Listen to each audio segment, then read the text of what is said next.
കല്ലുമ്മക്കായ് കിട്ടിയപ്പോൾ ഒരു ആഗ്രഹം നല്ലൊരു കല്ലുമ്മക്കായ് ബിരിയാണി കഴിക്കാൻ വേണ്ടിയിട്ട്. എന്നാൽ കല്ലുമ്മക്കായ് ബിരിയാണി എങ്ങനെ ഉണ്ടാക്കുന്നതെന്ന് നോക്കിയാലോ. ഫസ്റ്റ് തന്നെ നമുക്ക് റൈസ് ഉണ്ടാക്കാം. ആദ്യം വലിയ ടേബിൾ സ്പൂൺ നെയ്യും വെളിച്ചെണ്ണയും ഒഴിച്ച് ഇതിലേക്ക് പട്ട, ഗ്രാമ്പൂ, ഏലക്ക, തക്കോലം, സ്പൈസസ് ഒക്കെ ഇട്ട് ഒന്ന് വഴറ്റിയതിന് ശേഷം കഴുകി അരിച്ച് സ്ട്രെയിൻ ചെയ്ത് വെച്ച റൈസ് ഇട്ട് ഒന്ന് വഴറ്റി കൊടുക്കുന്നുണ്ട്. അതിന്റെ ആ ഒരു വെള്ളമയൊക്കെ ഒന്ന് പോകാൻ വേണ്ടിയിട്ട്. ഞാനിവിടെ 1 കപ്പിന് 1.5 കപ്പ് വെള്ളം എന്നുള്ള ഒരു പാകത്തിന് എടുത്തേക്കുന്നത്. വെള്ളം ഒഴിച്ച് നന്നായിട്ട് മിക്സ് ചെയ്ത് കഴിഞ്ഞിട്ട് ആവശ്യത്തിന് ഉപ്പും നാരങ്ങ നീരും ചേർത്ത് നന്നായിട്ട് മിക്സ് ചെയ്തിട്ട് അടച്ചു വെക്കാം. അടച്ചു വെച്ചിട്ട് ഒരു 5 മിനിറ്റ് കഴിയുമ്പോൾ ഒന്ന് തുറന്നു നോക്കണം. വെള്ളമൊക്കെ നന്നായിട്ട് വറ്റി വന്നിട്ടുണ്ടെങ്കിൽ ഒന്നിങ്ങനെ മിക്സ് ചെയ്തിട്ട് കൊടുക്കണം. ഇനി ഇതുപോലെ ഒരു 5 മിനിറ്റ് ഒക്കെ കഴിയുമ്പോൾ ഇടയ്ക്കിടയ്ക്ക് ഒന്ന് തുറന്ന് ഒന്ന് ഇളക്കി ഇട്ട് കൊടുത്തു കഴിഞ്ഞാൽ നമ്മളെ റൈസ് ഇവിടെ റെഡി ആയിട്ടുണ്ട്.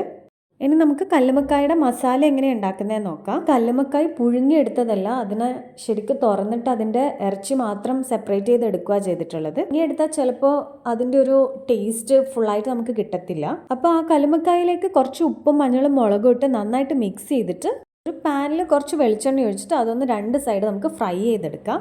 അത് ഫ്രൈ ആയി വരുന്ന സമയം കൊണ്ട് നമുക്ക് ഇതിൻ്റെ മസാല ഒന്ന് റെഡിയാക്കാം.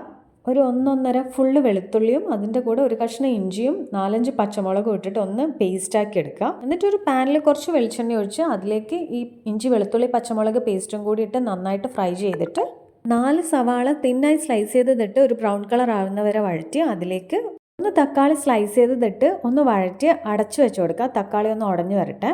ചെറുതായി മുറിച്ച മല്ലിച്ചപ്പും പുതിനയും ആവശ്യത്തിന് നാരങ്ങ നീരും ഒരു വലിയ ടേബിൾ സ്പൂൺ ഗരം മസാലയും കൂടി ഇട്ട് നന്നായിട്ട് മിക്സ് ചെയ്ത് ഫ്രൈ ചെയ്ത് വെച്ച കല്ലുമ്മക്കായും കൂടി ഇട്ട് കൊടുക്കുക. ഇതിലേക്ക് എനിക്കിവിടെ കുറച്ച് ചെറിയ കല്ലുമ്മക്കായാണ് കിട്ടിയേക്കുന്നത്. നിങ്ങൾക്ക് നല്ല വലിയ കല്ലുമ്മക്കായ കിട്ടുകയാണെങ്കിൽ നല്ല ടേസ്റ്റ് ഉണ്ടാവും ആക്കി കഴിഞ്ഞാൽ. കല്ലുമ്മക്കായ ഇട്ട് കുറച്ച് വെള്ളവും കൂടി ഒഴിച്ച് ഒരു 10-15 മിനിറ്റ് ഒന്ന് നന്നായിട്ട് തിളപ്പിച്ചെടുക്കണം. എന്നാലേ ഗ്രേവിയിലേക്ക് കല്ലുമ്മക്കായുടെ മസാല നന്നായിട്ട് പിടിച്ചു വരുള്ളൂ. അപ്പോൾ അതിനുശേഷം കുറച്ച് കുരുമുളക് പൊടിയും കറിവേപ്പിലയും ഇട്ട് നന്നായിട്ട് തിളച്ച് കഴിഞ്ഞാൽ മസാല ഇവിടെ റെഡി ആയിട്ടുണ്ട്. ഇനി നമുക്ക് ദമ്മിടുന്നത് എങ്ങനെയാണെന്ന് നോക്കാം.